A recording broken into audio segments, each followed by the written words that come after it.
Okay, welcome Paula to the Thank Lola you. Community Podcast. I was Thank just you. on your Instagram, Yeah. where we reconnected, or I Yeah. connected with you, and I wanted to start the our conversation with this quote that I think is from you because it's on your page, but there's Mhm. no name of who it is, so I'm assuming it's you. If not, you can tell me. Yeah. You said diet culture convinces brilliant, creative, dynamic people that they should reduce themselves into being a thing that's pleasing to look at. It's Mhm. tragic and it robs us all. Yeah. I did say that. That's mine. Okay, so this is why I invited you to come on, Yay. because it is the end of February, which Hmm. means that now for 2 months, I have watched pictures of incredible humans who do incredible things in the world Right. reduce themselves to numbers and pant size and deprivation and counting calories, and Mhm. it hurts my heart. Yes. Yes. Good. It should So hurt your heart. tell me about the work you do in the world, how Hmm. and why you do it, and Hmm. where that quote came from inside of you. Yes. So I am a body justice activist. I am an eating disorders therapist. You and I know each other from the yoga world. I was a yoga teacher full time for approximately 100 years. 100 lifetimes. Another lifetime. I don't teach yoga anymore because I'm full time as doing all of these other things. So yeah, that comes from I have a long history with I was diagnosed. Oops, sorry. Okay. Sorry about that, Dane. Real life. Um, yeah, I was diagnosed as overweight and obese as a kid, and I say diagnosed as because I don't actually believe in those labels. And then I started starving myself when I was 16, and I was diagnosed with anorexia when I was 21. So my yeah, so my body has been very, very big to the extent that everybody was worried I was gonna die because and I don't talk about weight numbers because I don't believe in weight as a measurement of anything relevant. And then my body was very, very small to the extent that everybody was afraid I was going to die. And I probably would have died had I not gone to treatment because my body was shutting down from Mm-hmm. starvation.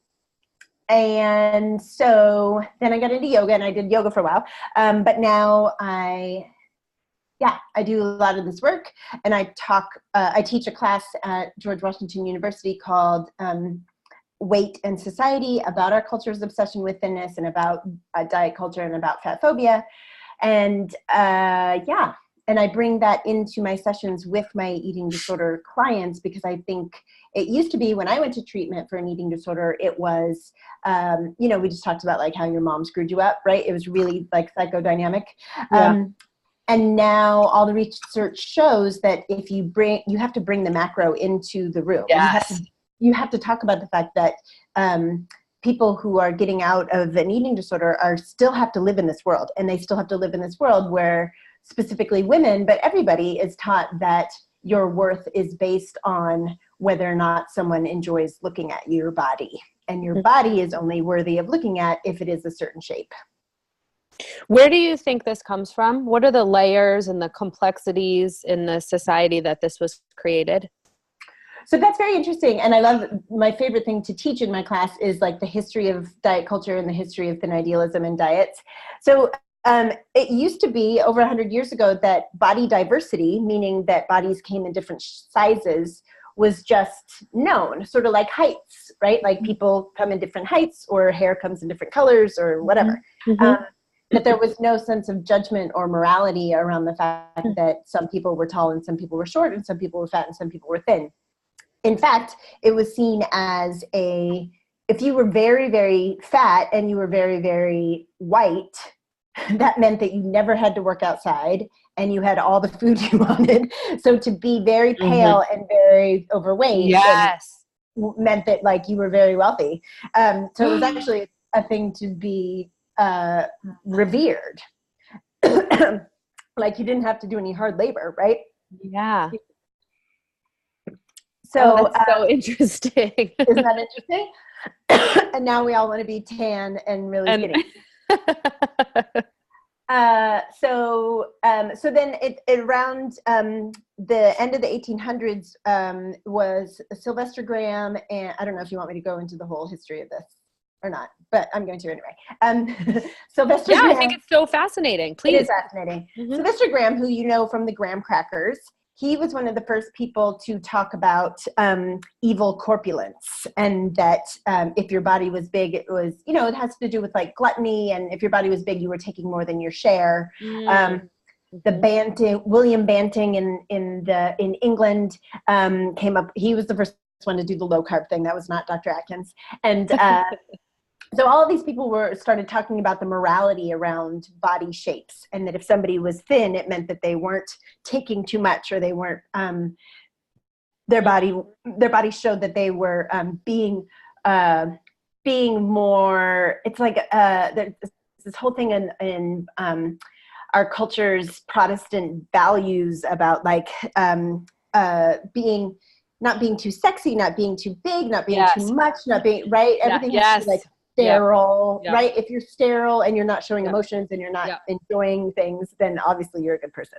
And moving away, this is also the same. My understanding is this is also the shift of sort of really dissolving feminine traits and characteristics as powerful, and moving more towards masculine traits and characteristics as the way, as we learn more science. Also, and started to pull away from the mystic and pull away from the spirits and the rituals. And also, this is, I think, where the term woo-woo originated, as people were saying, we don't know what that is, so let's make it derogatory and unknown. You're absolutely right. Yes, absolutely right.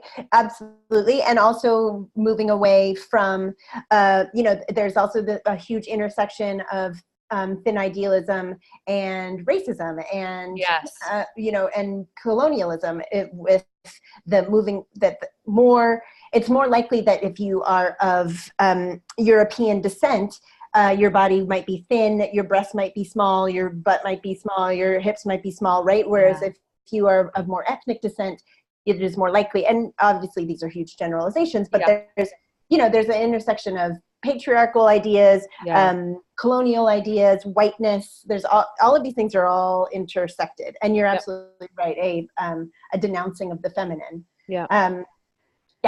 And so that's sort of where it started, and then and then capitalism got a hold of it, right, in the turn of the century, and now it's basically just about money. It really is.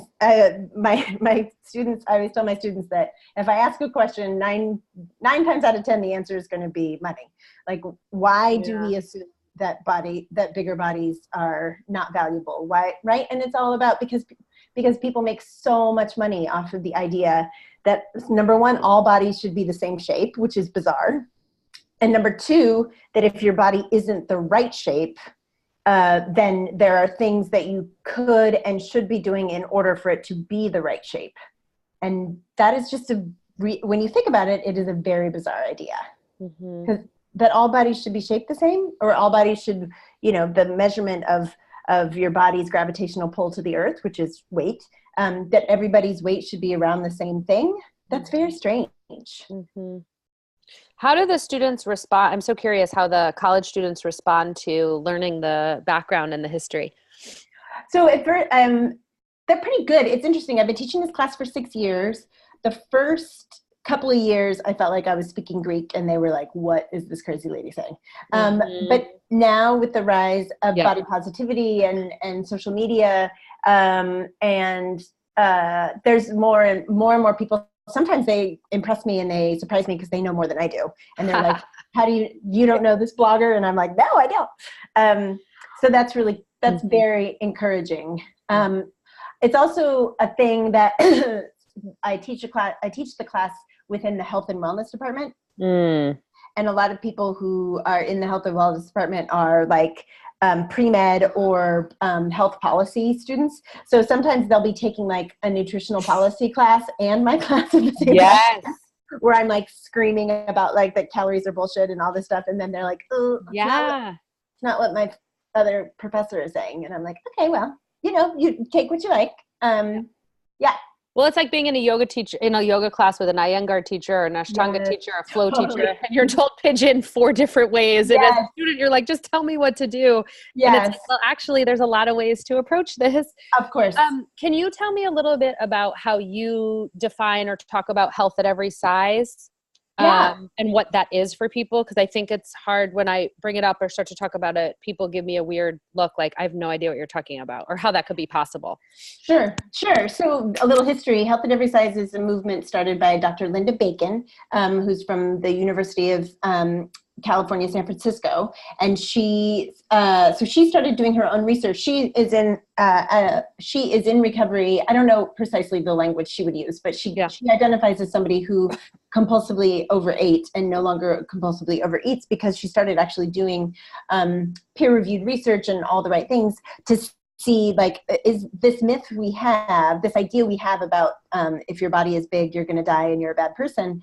What is the actual science behind that?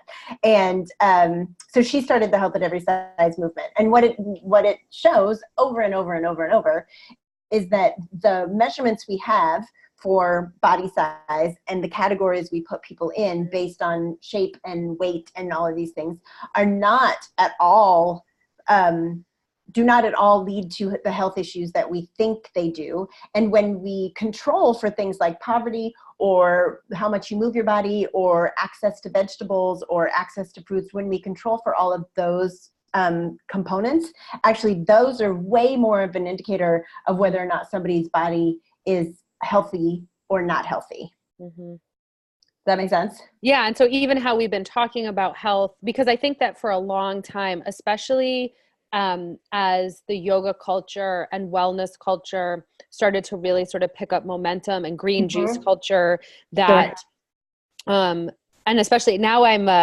teach much more Ayurveda. And so like green juice is a big X in Ayurveda, nothing raw, nothing cold, like everything that I learned in yoga culture, I'm like, F you, we don't do that anymore. It's just, and it's so nourishing and it feels so delicious and sort of like, of course, just so healthy to understand the progression of why that works or doesn't work, especially if you have gas or bloating or indigestion and you're constantly putting cold, raw, icy things in there. I'm like, oh, duh. Yes. Like my mom and I are very vata. And so the idea that we would like just live on like raw vegetables is like the worst thing. Right. And that is, I mean, I remember being in yoga teacher training and what's everybody snacking on, right? Like, I mean, bags of raw vegetables, and it's just this health culture mentality. But my point is also that thin, like cold, raw vegetables aligned with a yoga practice, aligned with a thin white body was good, right? Like this is all the ways that you are good.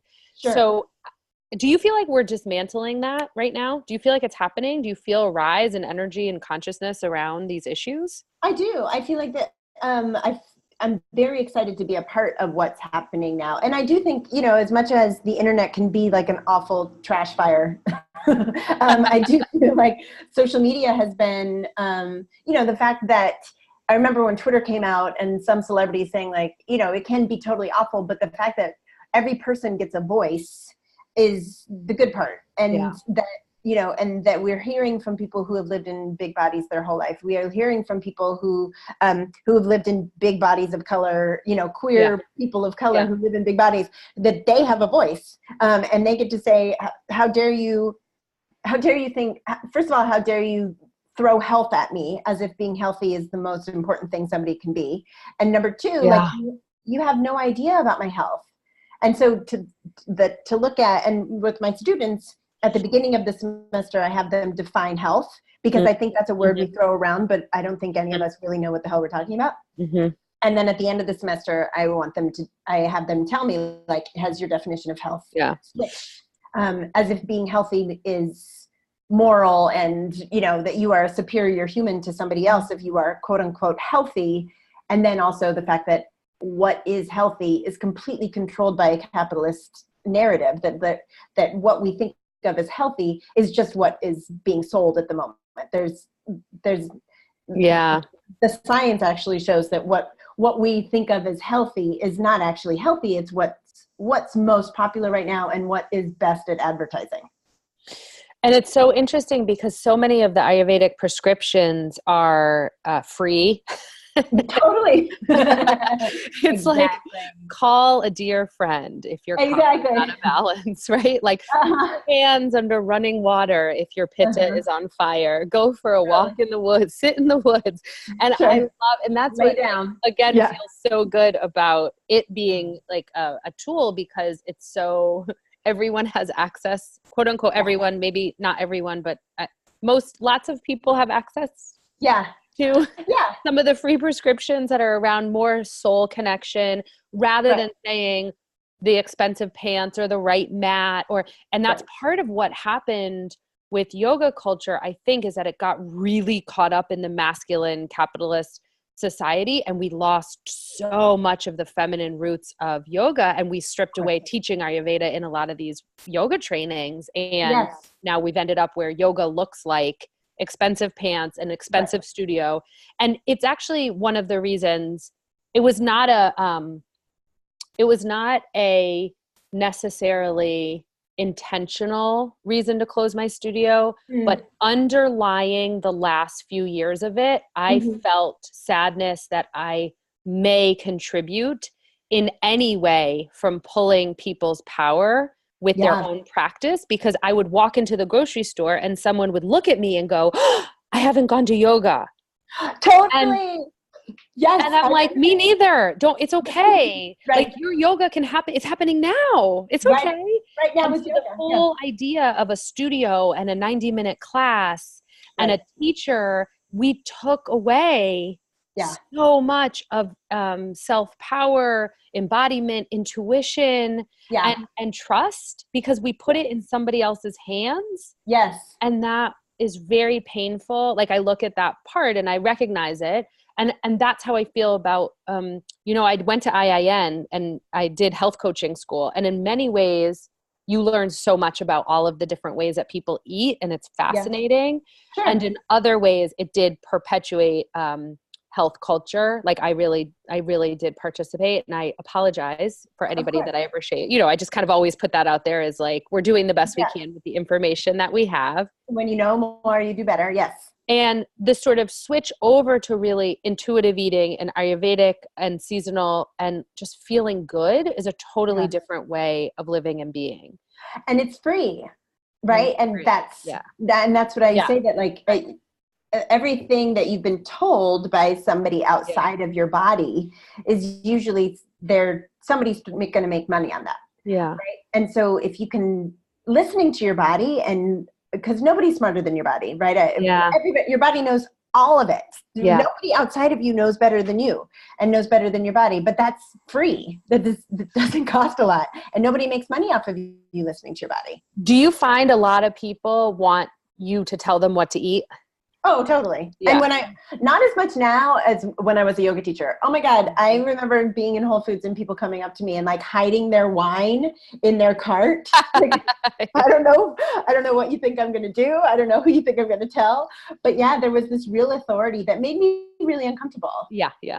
I was at Chick-fil-A with my kids once, and someone came up to me and they were eating chicken nuggets, and I was like, I don't know, having a milkshake or something. And someone came up to me and was like, oh my God, I can't believe Pleasance is in Chick-fil-A. Like, you make me feel so good. Like she was like, I'm okay to be here. And I was like, yes, you're okay to be here. As long as you feel okay to be here, I don't know if you should be here. Like, I'm not but that really hit me as like, whoa, there's these imposed, like, these impressions of the way that we have to be or that certain people live. And I think that really shifting away from that culture, I always talk about like how much I eat potato chips now that I don't, now that I'm not actually like living as a health coach or trying to like be green juice all the time, is like, I eat a lot of chips and I feel great. I'm the strongest I've ever been. I'm the healthiest I've ever been. And I didn't even realize how much I was shaming food and making it bad because it was so internalized. And I didn't even come from a family where that was the story. So yeah. And I talk about it all the time that, the attitude with which you eat food is so much more important than the actual food. Yes. Yeah. Right? It's so much more important. Like unbelievable. The energy that we put and the values that we put around food and the value and the shame that we have around certain foods, that is that's worse. It's worse for you than if you ate nachos every day, which I would eat nachos every day. And it's also, all the studies show that living in a big body, the stigma of living in a big body is far worse for one's health than the actual adipose tissue that they have on their body. That there's something called weathering that they found specifically in African American women, that, being a member of a marginalized group is far worse for one's health than whether you wear a size 20. What size you are. Yeah. Okay. Can we go into some deep, dark, I don't even know if it's deep and dark, but like real conversation about fat phobia and fat shaming, and what does that actually look like in real life? Like, what are the ways you see it? So studies show that the places fat phobia show up the most is in schools, with the medical facility, which I'll talk about, which is so shocking and awful, and in the workplace. So in schools and in the workplace, it shows up in the same way that any kind of bias would show up, meaning people in big bodies don't get paid as much, people in big bodies don't get hired, people in big bodies don't get let into schools, kids in big bodies get shamed by their teachers. There's a lot of implicit bias that we have against people who live in big bodies, and it sneaks out in ways that maybe we're not even conscious of. I feel like our culture is doing much better about like blatant fat shaming, in terms of like, it's not cool to make fat jokes anymore, I hope. And so that's nice, but now it's kind of being underground. And again, like, the fat phobia is the same as homophobia, same as racism, same as misogyny. It just lives there, and we all have to be aware of our own implicit bias, which is why I teach about this to other psychotherapists, because if they have clients in big bodies, right, they have to know their own level of bias. The place where it shows up the most is in the medical facility, or the medical community, which is terrifying, because those people are claiming to be helping people and helping people be their healthiest, and they're usually not. So people who live in big bodies don't get don't get prescribed the same preventive medicine. They don't get as much tests taken on their bodies. They really get fat shamed. So a person in a big body will go, and the joke around in the body justice world is they can be bleeding out their eyeballs, and the doctor will say, well, you probably need to lose some weight. Yeah. Right. And it's like, okay, well, that has nothing to do. One of my favorite fat positive bloggers says, oh, I have obesity induced strep throat. I didn't know that was, I didn't realize that was a thing. And so that it happens, and it happens to the extent that people in big bodies die of cancer because nobody does any tests on their on to see if they have cancer, because the doctor just says, you should lose some weight, and it happens over and over and over and over. So this whole idea, I was at a retreat in January, teaching a retreat in January, and one thing that I noticed was that a lot of women in the group had a desire to just lose 10 pounds. Oh. That once I lose the 10 pounds, then I will blank. Sure. What is that?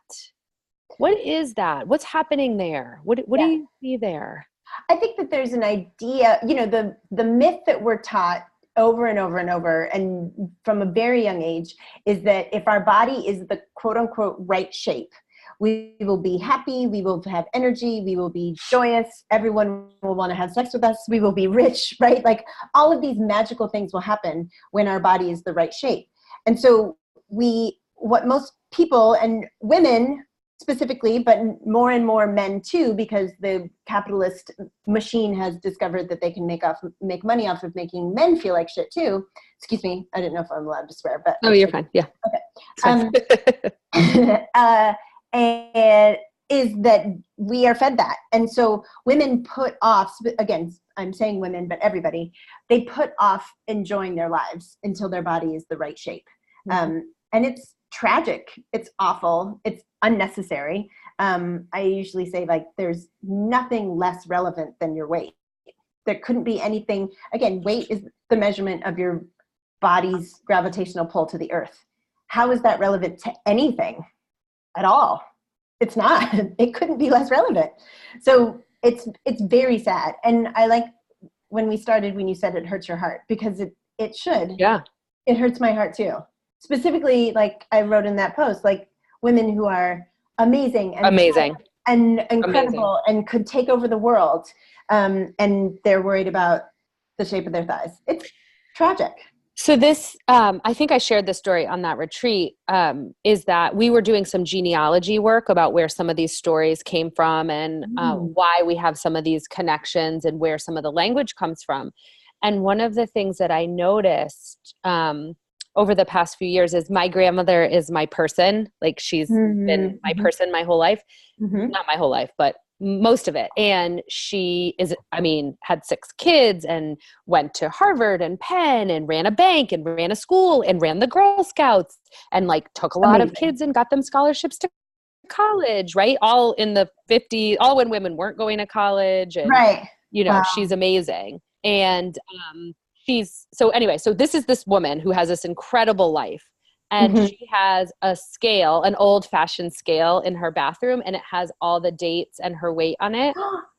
And when you have like regular conversations with her, she'll say like, I'm almost to that, I've almost lost those 5 pounds and I've almost lost that 2 pounds and I'm almost down to that weight. And she has gone to the Duke Center a few times to do the integrative weight loss and has spent, she wanted to do some rabbinical studies.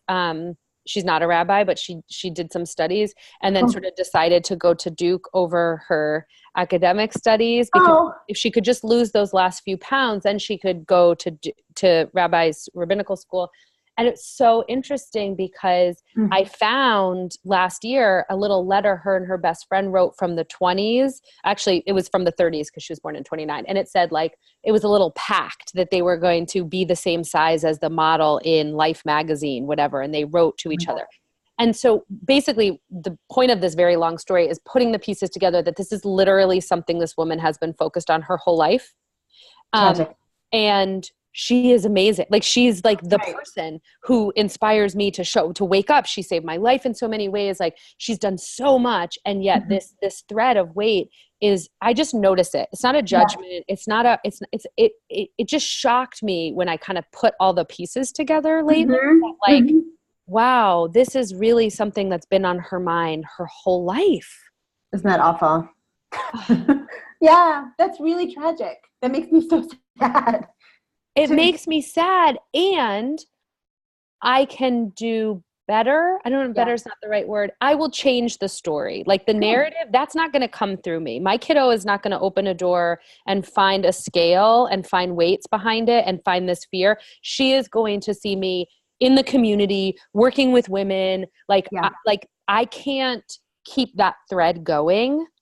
Of the weight piece. And so with honor and respect and love for her, it's time for me to sort of end that part of the story. I feel very empowered by that, I love that so much. And I hear that from other people. I hear that from students. I hear that from a lot of other women right now who are realizing that my God, my grandmother did this to herself. My mother did this to herself. I refuse to live this way. Right? I refuse to let this be what part of the story. What I think about. And if you have kids, I refuse to have it carry on.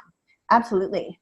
Which I think is why, like, my intuition said to reach out to you at the end of this 8 weeks when I had seen all this stuff. And I have started to reach out to some of my friends. So this was the other reason, is that I have started to be more, I've started to communicate very clearly to people who are dynamic and creative and beautiful and so smart and loving. When I see certain things, I'll reach out to them behind the scenes and say, you're so amazing. Like, you don't have to say this or do this. And it's not always received with love.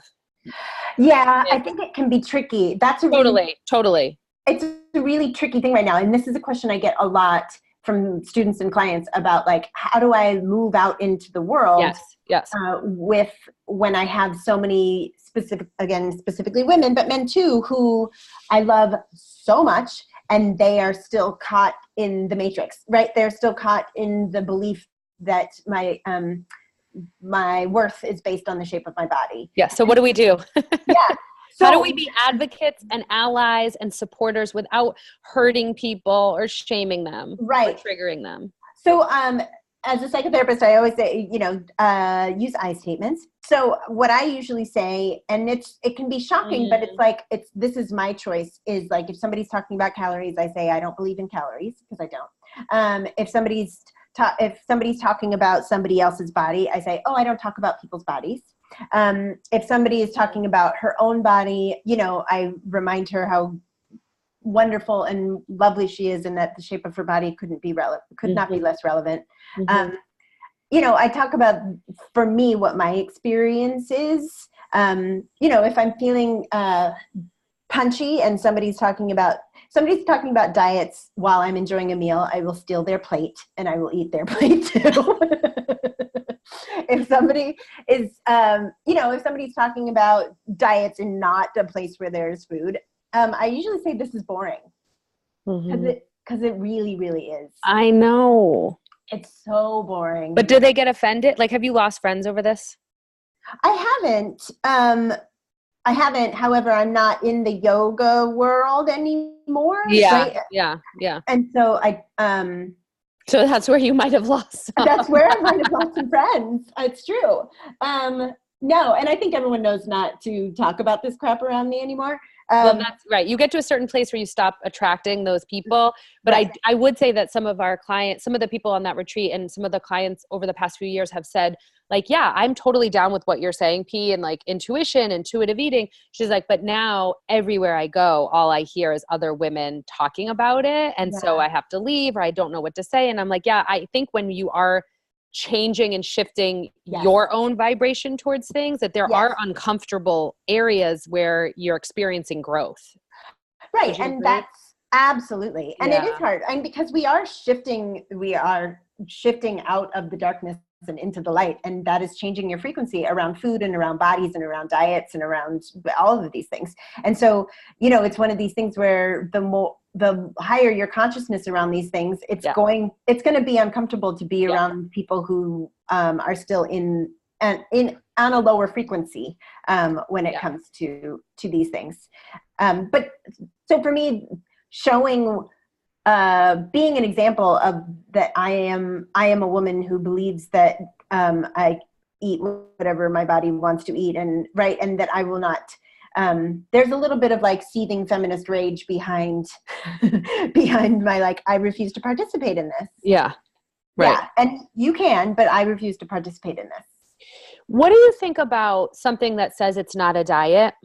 This is also the thing, because now diets are shamed. Like, now everyone knows, like, not to use the word. Diets are bad. That there's all these super secret, like, the method for this, and like, well, if you do this. So tell me what's going on there, and how do we address that? Because I've actually had a bunch of people say, well, I'm not on a diet, but I'm doing this or that. And in my head, I'm like, yeah, that's a diet. But maybe that's my limited belief. I don't know. No, I don't think it is your limited belief.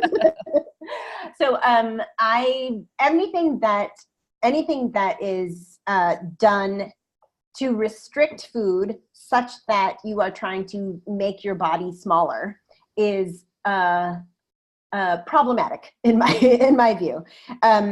And so part of the body positivity movement, and body positivity again is a term that is overused and all sorts of things. So I don't love that term, but part of the movement is that everybody's allowed to do whatever they want with their bodies. So if you want to be trying to make your body smaller, you're allowed to do that. I will not participate in that with you. I will not enjoy that conversation with you. I won't do that, but everybody's allowed to do that. However, to do that means that you are participating in the oppression of big bodies, because you are participating in a narrative that says that people in smaller bodies are superior to people in bigger bodies. So again, you can diet or Weight Watchers or whatever the hell you want to call it these days, you can try to make your body smaller. I would hope that you would acknowledge that that is problematic because it adds to the marginalization of people in big bodies. Does that make sense? Okay. So things that are that really revolve and focus on less is better is a form of fat shaming. It is, because it's still participating in the idea that you will be better when your body is smaller. Yeah. And so I think any of those things are problematic, and you can call it health and you can call it all sorts of things. But I think anything that involves restriction and for the purpose of making your body smaller is problematic on a macro view, in that you are participating in the marginalization of people in big bodies. It's also problematic because what we see over and over and over is that starvation, and you can call it a diet, you can call it whatever you want, but starvation causes eating disorders, starvation causes obesity, even though I don't love that word. Starvation is the thing that actually causes all of the problems. So when you restrict nutrients from your body, it is trauma to your brain and to your body, in the same way that when you restrict sleep, water, oxygen, this is all trauma to your body. If you restrict nutrients, you go crazy. And it can take years to undo the trauma of starvation. And again, you can call it whatever you want, but starvation is starvation is starvation. And if you are restricting nutrients to your body, it's trauma to the body. And the body hates starvation. It really, really does everything in its power to not starve. And when you are doing that to your body, you are abusing your body. Even dairy, even wheat, even gluten. I mean, it's so ingrained. Yeah. Like the ways that we've attacked certain foods totally for whole populations of people. And I'm not talking about someone who has MS, who's experimenting with, who has a chronic health where the food there's clearly inflammation, or there's clearly something happening and there's a reaction. But this entire idea, I mean, I had an acupuncturist say to me recently, we were talking about my son's health, and she was like, well, you guys are gluten-free, aren't you? And I was like, no. And she's like, you're not? She's like, you guys really, everybody needs to be gluten-free. This is ridiculous. And I was just like, wow, what? Like, no, like this, it's so ingrained in health culture that this is the way. Yes. And I had to just take a few deep breaths and kind of give some love, because we just weren't on the same page with it and look at health. Right. So I think that like sort of consciousness, in relationship is it's so layered, because there's so many levels, and some people are open, and for this particular person, gluten-free may have been the path to health. And so for her, let's do this, everybody, Right. And I think that's the thing that is hard for us to recognize, is that for some people, so I am a vegetarian, I don't eat animals. That is what works for me. There are humans on the planet that, like my best friend, he tried to be vegetarian and he like passed out after like 24 hours because he like needs animal protein in his body. So the idea that we should all be doing this thing, or we should all be doing that thing, we're all from, our ancestors from all different parts all over the planet. The idea that we should all be eating the same thing is so weird. It's the same thing that like all bodies should be the same shape. It's so weird. Right. So again, listening to your body is free. Listening to how your body reacts to it. My body feels better when I don't eat animals. Yeah, right. Fantastic. Never in a million years would I assume everybody should be a vegetarian. Never. Do you have any, like I've heard you say a few times, not in the yoga world, and sort of moved away from that. Is there any reasons that you feel like sharing that participated to any of this sort of psycho craziness that's been happening? Sorry, in yoga. No, it's fine. I mean, it was hard because I got into the yoga world right when I got into recovery from my eating disorders. There was a lot of overlap in that, in the sense that it felt, so to participate in, one of my clients calls it food tribes, like we don't eat this or we don't eat that, all the food tribes. To participate in some of that felt safe because I was still in a restrictive mode. I was still recovering. It takes a really long time to recover from an eating disorder. So I think it felt safe. the activity part of it, right? That we are superior human beings because we're moving our bodies. All of that. I think it felt like a safe place for me at a time in my life when I wasn't as conscious of these things as I am now. The more conscious I got about the ways in which there's an intersection of the way America does yoga and health tribes and healthism, it just didn't feel comfortable for me anymore to be participating in that. Yeah. Okay. So to start to wrap up, what I want to ask you is, so great. Someone in the community just listened to this. They're like, okay, cool. I'm down with what they're saying. I understand that. I'm going to do my own sort of like journaling or deep dive into some of my issues of like that I've challenges that I've had or ways that I've been shaming certain foods or deprivation. What else? What can they do? What can they be looking for? What are some things they can do today to start to move towards acceptance and embracing and not be participating in fat phobias or fat shaming? Yeah. So there's so many rad, mostly women right now who are like on this path, and you can join them. There, you can follow, if you're on Instagram, you can follow people who hashtag fat positive, hashtag body positive. Body positive, again, is a little bit, one of my favorite authors says that body positivity is a little bit like all lives matter, and fat positive is a little bit like Black Lives Matter. So it's kind of a watered down version, but there's still a lot of people in the body positive world who are doing really good things. It's just that like corporations have gotten a hold of it now, so it's a little bit watered down. But yeah, start filling your feed full of people who actually are loving their bodies and treating their bodies well, and not ever participating in diet culture and thin idealism. Books that I would suggest are Health at Every Size by Linda Bacon is beautiful, wonderful. Intuitive Eating is a beautiful book. There's so many cool workbooks and stuff. I particularly, like I said, this coincides for me with my seething feminist rage. So I tend to go more for the radical.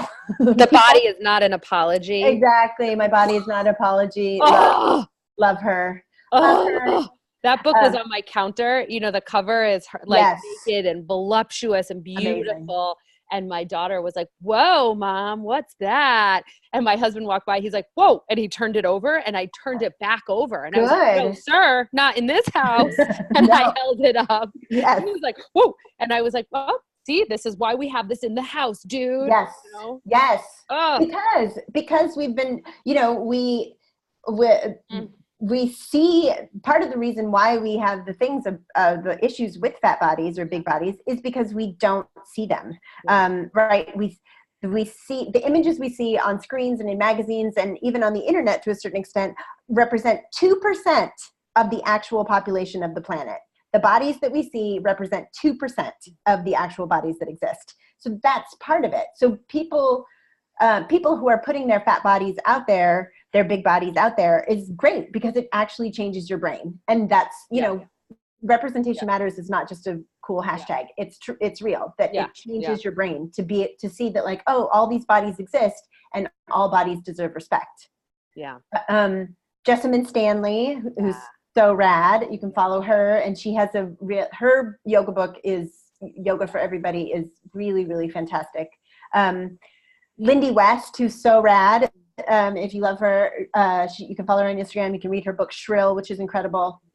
There's just a lot of women who are doing it. And the thing about this is, and what I've found with clients and students is that they can be on the dark side, and then they just like, open the door just a little bit to this side, and then it feels like the Mother Goddess like kicks it open, and then there's all these amazing people that you can learn from who've been some people who've been doing this work.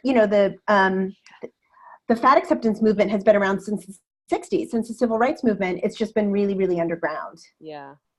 And even even I think with Roxane Gay and Hunger, I think again we're at this amazing moment in time where things are just being uprooted and exposed, and people who've been writing and thinking and doing work, like finally there's some air, there's some there's some, if you're open to it. And like you said, if you sort of, what I found also is that unfollowing and unsubscribing from people who think like me and look like me has just made all of this space to bring in new ideas and new bodies and new shapes and new sizes and new women and new connections. And it's so joyful to be exposed. My brain is on fire because it's getting all these new hits. Yeah. The neural networks are like, oh, new, you know, like, let's talk about this, or let's deep dive here. Yeah. And one is leading me to another, and that feels so connected.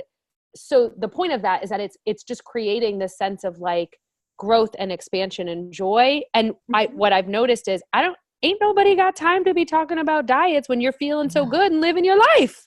And that that is so true. I had a client the other day. He's so cute and I love him so much. And he came in and he said, like, I just had to tell you that I was speaking to, he's in recovery from a lot of things. And he said that he was speaking to another young man who's in recovery, and that this other young man's therapist was like, well, we got to get you to this weight and you got to, right. And my client started crying and he was like, I am so grateful that this is not the approach you ever took. Yeah. And we talked about like, it's actually so much easier to just eat nachos when you want nachos. It's actually so much easier. No, and the mind games. The amount of space that opens up, and your body doesn't change because, you know, your body's fine and your body knows what to do. And our bodies for centuries have been doing with nutrients what they need to do with nutrients to keep your body alive. Your body is fine. Your body knows what's up. You can't outsmart your body. And that whole fear, you know, one of the things I think that comes up a lot is fear of like, well, if I let myself eat nachos today, then I'll eat them every day, all day. And it's just not true. Your body's so smart and it's so in tune. It knows what it needs, and it's fun to play with it and work with it. But this is a way that you practice deep self-trust. Right? I trust myself that when I eat and enjoy something that I don't actually want it every day, all day. It just doesn't work that way. But there's a fear that that's what's going to happen if we unleash the gate. Right. And also what happens when women do ask for what they desire, do what they desire, and then fill themselves up with pleasure and connection. Like this blows the top off of that, because we're so used to being like, I'm not in touch with what I desire and pleasure. Right. And that if I really allow myself to have it, I'm gonna take over the world, which I hope you do. I hope you eat nachos and eat chocolate cake every day and take over the world. That's what I want you to do. And stop thinking about how your body could be a better shape for people to look at, because it's not relevant and it's not necessary. Yeah. And I love how you keep saying that for other people to look at, because I can't see my body. Right. It's not like, even for you. Right? It's for the pleasure of other. It's like when somebody asks you to smile, right? They're asking you to smile so that their experience of looking at you is more pleasurable for them. No, it's not for anybody else. Yeah. Yeah. Okay, Paula, this was so fun. Thank you. Where can people find you? I know you have a podcast. I do have a podcast. So share all your stuff so people can follow. Yeah. So if you liked this, you will love my podcast, which is called We Are Still Hungry. And it's not just about fat phobia and diet culture. It's also about racism and social justice and feminism and some celebrity gossip and makeup sometimes. Great. And I am at pauladatkinson.com. I'm Paula D. Atkinson on all the things. So that's Instagram and Twitter and all of the things. And if you are interested, I do teach a workshop that is like a pared down version of my semester class that I teach at the university. So you can find that on my website. And I just pulled up your website because I'll put the link in the show notes, but you also, do you do the Artist Way? I do. Do you lead groups? 12 years? Yeah. I've been doing it for like 17 years. It's crazy. We did over the summer, I sort of take a break from like regular online classes, and we did just a deep dive into Artist Way over the summer. And I've always done it alone. I've never actually been able to do it in a group or facilitate a group. And it was so fun, and it was so awesome to continue to go back through, and the amazing shifts in people's lives. Holy amazing. Holy. Yeah. To Julia Cameron. Julia Cameron forever. Oh, totally. Forever. She's And to the do it in a group. OG of creativity and Exactly. writing and wellness Oh and my God. I mean, amazing. And listening to yourself and being in touch with yourself. Yeah, she's incredible.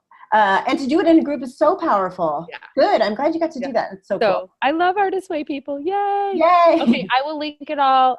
Thank you, thank you, thank you. I really appreciate your time. More importantly than that, I appreciate the work that you're doing in the world. I know what it's like to show up every day and be bold and be brave and be yourself and keep doing the work so that you can be there for your clients. And so I really appreciate what you're doing, and I really hear you, and I really feel like it's such an important time for everything that you're doing. So thank you, thank you, thank you. Oh, Keep Present, it thank up. you. That's very sweet. I appreciate that. Thank you for giving me the opportunity. Yes. Okay, take care. Thank you. Bye. Bye.